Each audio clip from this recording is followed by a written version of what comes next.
Good morning! Good morning to you! Good morning, Miss Austen. Thank you for being here. Let's dive right in.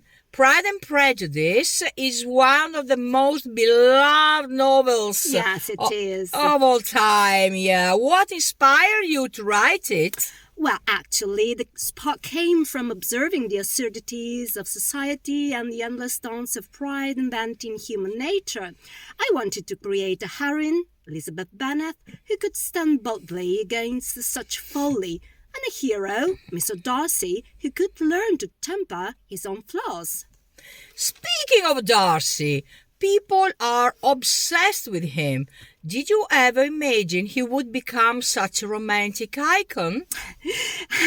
I wrote him to be admired, yes, but also to show that love requires growth. If he's beloved now, it is because he learned to be better, not just for Elizabeth, but for himself, and a lesson, I dare say, your modern audience still finds valuable.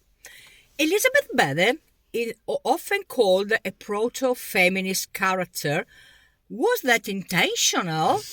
Oh, well, Elizabeth is a woman who knows her worth and refuses to compromise her happiness.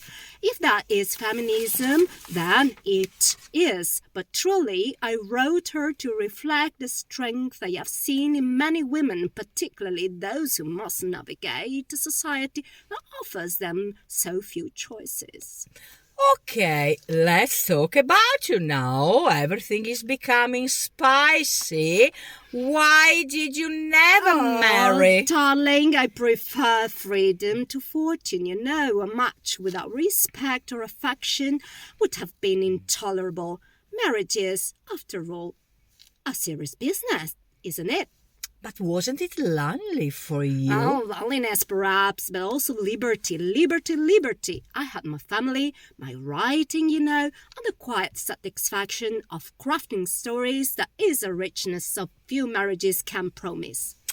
Final question.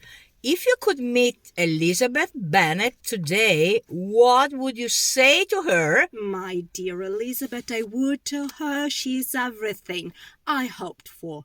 A woman with wit, courage, a heart capable of great love, and I would ask her how she tolerates Mr. Darcy's brooding silences. So knowing. Yeah, Miss Austen, thank you. This has been delightful. Oh, thank you. Farewell, and may you find as much pleasure in observing human nature as you did in writing about it. So, that was Jane Austen. And to think she wrote Pride and Prejudice without even using emojis. Extraordinary. Have a Merry Christmas. Merry Christmas to you all, folks.